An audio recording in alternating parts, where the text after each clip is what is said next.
बिस्मिल्लाहिर्रहमानिर्रहीम। मेरे प्यारे बहनों और भाइयों, उम्मीद करती हूँ कि आप सब खैरियत से होंगे। जैसा कि मैंने आपको बताया, रिज़्क के बारे में बहुत सी अमलियात से आपको मैंने आगाह किया, वज़ाइफ बताए। अब मैं आपको पूरी तफसील से इन बातों के बारे में बताना ज़्यादा ज़रूरी समझती हूँ कि रिज़्क का तल्लुक़ अपने रब से और इंसान से क्या है।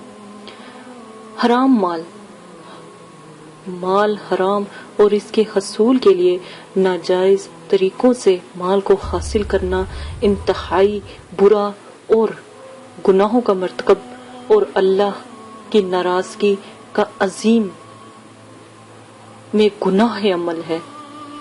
इस फाले यानी इस तरीके को इख्तियार करने वाला दुनियावी जिंदगी से तो अपना किस्सा पाक करता ही है, दुनियावी जिंदगी में तो कुछ भी वो हासिल नहीं कर सकता, लेकिन आखिरी की जिंदगी में भी बेशुमार अजाब उसके ऊपर आता है।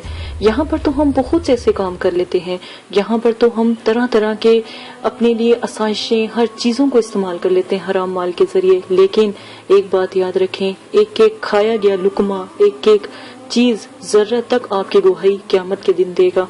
और जिस दिन भी आप फौत हो गए तो यकीन माने कि इतनी गहरी पकड़ होगी कि आप खुद भी नहीं अपने आप को बचा पाओगे। इससे पहले कि पकड़ या अल्लाह की रस्सी खिंच जाए, अल्लाह की रस्सी दराज जरूर है, लंबी जरूर है, लेकिन पकड़ जरूर है। तो हमेशा अच्छा रिज़्क थोड़ा खा लो, अच्छा खा लो, पाक रिज़्क को हासिल करना सीखो। खुदा न खास्ता जो लोग गलत तरीकों से अपने रिज़्क को तलाश करते हैं और गलत तरीकों से रिज़्क को हासिल करते हैं, इसमें मुब्तला होने की सूरत में इनसे बचने के लिए अल्लाह पाक ने फरमाया है कि अगर तुम हराम माल का तरीका इख्तियार करते हो तो फिर ऐसा है जैसे खून और गोश्त अपने बहन भाई का खाते हो। ठीक है, तो इसको आप इस बात में तमाम मेरे रब की बातें छुपी हैं कि हराम माल का और भी बहुत बड़े बड़े वबाल हैं, हराम माल के बहुत बड़े बड़े वबाल हैं, इनसे बचना सीखें। सिर्फ एक छोटा सा तरीका बताती हूँ कि अगर आपके पास बहुत सारा अल्लाह पाक ने आपको रिज़्क अता फरमाया तो अल्लाह पाक की राह में दे अपना जितना भी रिज़्क है जो हराम तरीकों से कमाया गया है वो अल्लाह की राह में आप सदका और खैरात कर दो, तब भी पकड़ से बच जाओगे। सच्ची तौबा करो और अस्तगफिरुल्लाह की कसरत से जो है अपने ऊपर एक फर्ज बांध लो, तो यकीन मानो कि आपका जो जितने भी गुनाह होंगे अल्लाह पाक जब मासूम के दिल से आपके लिए दुआ उठेगी तो वो तमाम गुनाह आपके झड़ जाएंगे।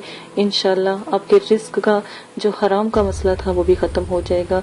बहुत से कमेंट्स आए इसलिए कि हराम माल के बारे में बताया जाए, तो इसलिए आपके साथ ये बात शेयर की गई। इजाजत है, अपना ख्याल रखिएगा। सिर्फ अस्तगफिरुल्लाह कर लोगे तो इंशाल्लाह इस चीज से बच जाओगे। इजाजत दें, अपना ख्याल रखें। आखिरत आने वाली है, कल का पता नहीं, लम्हे का पता नहीं। यकीन माने कि एक इंसान के ऊपर ही ये सारा गुनाह आता है जिसने वो कमाया होता है या जिसकी औलाद वगैरह वो खा रही होती है। इजाजत दें, अपना ख्याल रखिएगा। अल्लाह।